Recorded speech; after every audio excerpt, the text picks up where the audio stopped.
सनातन धर्म में एकादशी तिथि को अत्यंत पवित्र और कल्याणकारी माना गया है, लेकिन वर्ष भर आने वाली सभी एकादशियों में निर्जला एकादशी का विशेष और सर्वोच्च महत्व बताया गया है।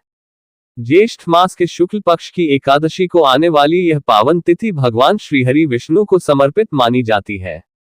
धार्मिक मान्यताओं के अनुसार जो व्यक्ति श्रद्धा और नियम पूर्वक निर्जला एकादशी का व्रत करता है, उसे वर्ष की समस्त एकादशियों का पुण्य प्राप्त होता है। इस व्रत को भीमसेनी एकादशी भी कहा जाता है, क्योंकि महाभारत काल में भीमसेन ने महर्षि वेदव्यास के कहने पर यह व्रत किया था।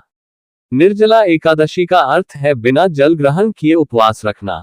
यह व्रत कठिन अवश्य माना जाता है, लेकिन इसकी महिमा और फल अत्यंत महान बताए गए हैं। कहा जाता है कि इस दिन सच्चे मन से भगवान विष्णु की पूजा, मंत्र जाप, दान पुण्य और व्रत करने से व्यक्ति के जीवन के अनेक कष्ट समाप्त होने लगते हैं, पापों का नाश होता है और सुख समृद्धि का मार्ग खुलने लगता है। निर्जला एकादशी का महाउपाय केवल एक धार्मिक अनुष्ठान नहीं, बल्कि आत्मशुद्धि, मन की पवित्रता, संयम और ईश्वर के प्रति पूर्ण समर्पण का प्रतीक माना जाता है।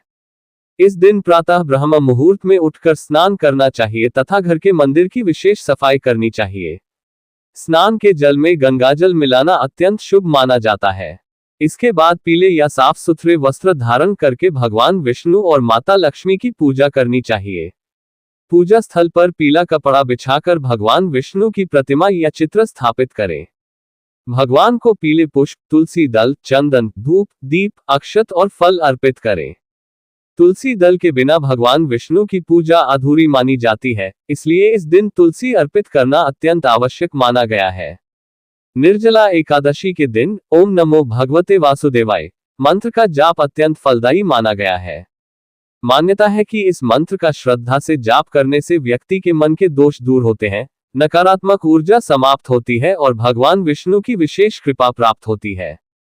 जो लोग आर्थिक संकट, मानसिक तनाव, रोग, पारिवारिक कलह या जीवन की बाधाओं से परेशान हैं, उन्हें इस दिन भगवान विष्णु के समक्ष घी का दीपक जलाकर विष्णु सहस्रनाम का पाठ करना चाहिए।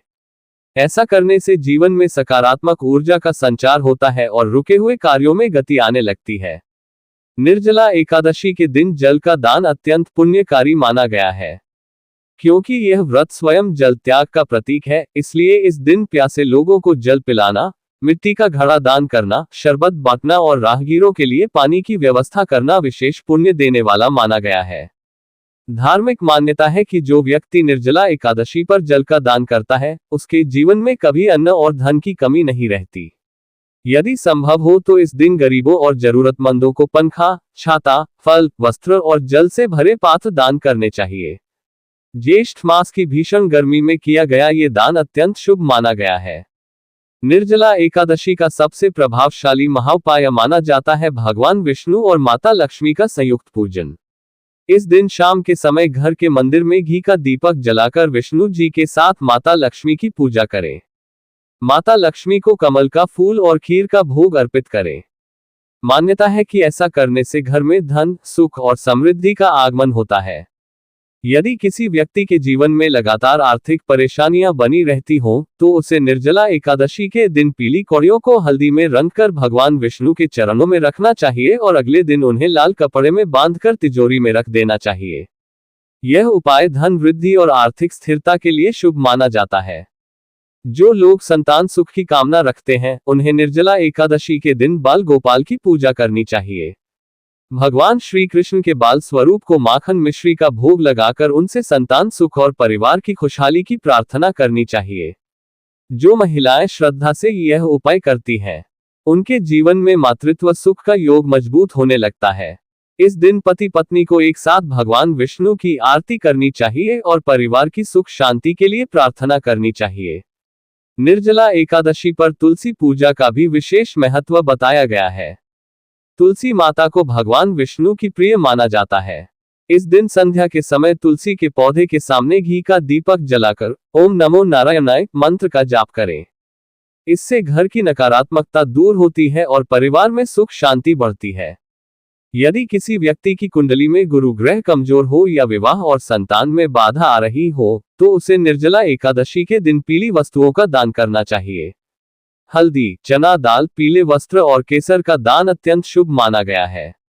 यह उपाय गुरु ग्रह को मजबूत करने वाला माना जाता है। निर्जला एकादशी का एक विशेष महाउपाय ये भी माना गया है कि इस दिन शाम को भगवान विष्णु के सामने बैठकर गीता का पाठ किया जाए। श्रीमद् भगवद गीता को भगवान श्री कृष्ण का दिव्य उपदेश माना गया है।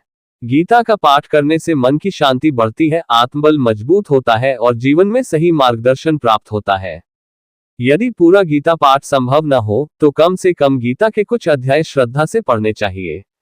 जो लोग नौकरी, व्यापार या करियर में सफलता चाहते हैं, उन्हें निर्जला एकादशी के दिन पीपल के वृक्ष में जल अर्पित करके भगवान विष्णु का स्मरण करना चाहिए। मान्यता है कि पीपल में भगवान विष्णु का वास होता है। इस उपाय से रुके हुए कार्यों में सफलता मिलने लगती है। इस दिन किसी भी प्रकार के क्रोध, झूठ, अपशब्द और नकारात्मक विचारों से दूर रहना चाहिए। निर्जला एकादशी केवल भोजन और जल त्याग का व्रत नहीं है, बल्कि मन और इंद्रियों के संयम का भी पर्व माना गया है। जो व्यक्ति इस दिन अपने व्यवहार को पवित्र रखता है और दूसरों के प्रति प्रेम तथा करुणा का भाव रखता है, उसे विशेष पुण्य प्राप्त होता है। निर्जला एकादशी की रात भगवान विष्णु का भजन कीर्तन करना अत्यंत शुभ माना गया है। धार्मिक मान्यता है कि इस रात जागरण करने से कई गुना अधिक पुण्य प्राप्त होता है। घर में विष्णु भजन, राम नाम या हरि नाम संकीर्तन करने से वातावरण पवित्र और सकारात्मक बनता है। यदि संभव हो तो इस दिन मंदिर जाकर भगवान विष्णु के दर्शन अवश्य करें। मंदिर में केले, आम, खरबूजा या अन्य मौसमी फल चढ़ाना शुभ माना गया है। निर्जला एकादशी पर गाय की सेवा भी विशेष फलदायी मानी गई है। गाय को हरा चारा, गुड़ और रोटी खिलाने से भगवान विष्णु प्रसन्न होते हैं। गौ सेवा को सनातन धर्म में महान पुण्यदायी कार्य बताया गया है। इस दिन ब्राह्मणों, साधु संतों और जरूरतमंद लोगों का सम्मान करना चाहिए तथा उन्हें भोजन और दान देना चाहिए। कहा जाता है कि दान और सेवा से भगवान शीघ्र प्रसन्न होते हैं और व्यक्ति के जीवन की बाधाएं दूर होने लगती हैं। निर्जला एकादशी के दिन यदि कोई व्यक्ति पूरी श्रद्धा और नियम पूर्वक व्रत करने में सक्षम न हो तो उसे अपनी क्षमता के अनुसार फलाहार या सात्विक भोजन ग्रहण करके भी भगवान विष्णु का स्मरण करना चाहिए। ईश्वर भाव के भूखे होते हैं, इसलिए सबसे महत्वपूर्ण है सच्ची श्रद्धा और विश्वास। जो लोग स्वास्थ्य कारणों से निर्जल व्रत नहीं रख सकते, उन्हें अपने स्वास्थ्य का ध्यान रखते हुए चिकित्सकीय सलाह के अनुसार व्रत करना चाहिए। धर्म का उद्देश्य शरीर को कष्ट देना नहीं, बल्कि मन और आत्मा को शुद्ध करना है। निर्जला एकादशी के दिन घर में शंख बजाना और विष्णु आरती करना अत्यंत शुभ माना गया है। शंख की ध्वनि से नकारात्मक ऊर्जा दूर होती है और घर में सकारात्मक कंपन उत्पन्न होते हैं। इस दिन दक्षिणावर्ती शंख में जल भरकर भगवान विष्णु का अभिषेक करना भी अत्यंत शुभ माना गया है। जो लोग कर्ज, शत्रु बाधा या कोर्ट कचहरी के मामलों से परेशान हो, उन्हें निर्जला एकादशी के दिन भगवान विष्णु के सामने पीले आसन पर बैठकर विष्णु कवच का पाठ करना चाहिए। यह उपाय सुरक्षा और विजय प्रदान करने वाला माना गया है। निर्जला एकादशी पर चावल का सेवन वर्जित माना गया है। इस दिन सात्विकता और पवित्रता का विशेष ध्यान रखना चाहिए। यदि कोई व्यक्ति लंबे समय से मानसिक तनाव, भय या नकारात्मक ऊर्जा से परेशान हो तो उसे इस दिन ओम विष्णुवे नमः मंत्र का जाप करना चाहिए। मंत्र जाप से मन की शांति बढ़ती है और आत्मबल मजबूत होता है।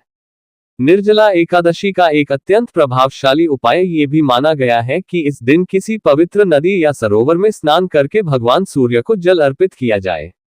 सूर्य देव को ऊर्जा, स्वास्थ्य और आत्मबल का प्रतीक माना गया है। सूर्य को अर्घ्य देने से जीवन में नई ऊर्जा और आत्मविश्वास का संचार होता है। इस दिन घर के बड़े बुजुर्गों का आशीर्वाद लेना चाहिए तथा माता पिता की सेवा करनी चाहिए। शास्त्रों में कहा गया है कि माता पिता और गुरुजनों की सेवा करने से भगवान स्वयं प्रसन्न होते हैं। निर्जला एकादशी का वास्तविक महत्व केवल व्रत करने में नहीं, बल्कि अपने जीवन को सकारात्मक, सात्विक और धार्मिक बनाने में माना गया है। जब व्यक्ति ईश्वर के प्रति श्रद्धा रखता है, दूसरों की सहायता करता है, अपने कर्मों को शुद्ध रखता है और धैर्य बनाए रखता है, तब उसके जीवन में धीरे धीरे शुभ परिवर्तन आने लगते हैं। भगवान विष्णु को पालनहार कहा गया है और उनकी कृपा से जीवन में सुख, शांति, समृद्धि और सफलता प्राप्त होने लगती है। इसलिए निर्जला एकादशी के दिन पूर्ण श्रद्धा, विश्वास और भक्ति के साथ पूजा, मंत्र जाप, दान पुण्य और सेवा कार्य करें तथा भगवान श्रीहरि से अपने और अपने परिवार के कल्याण की प्रार्थना करें। मान्यता है कि ऐसा करने से व्यक्ति के जीवन के दुख दूर होने लगते हैं, सौभाग्य बढ़ता है और घर में सुख समृद्धि का स्थायी वास होता है।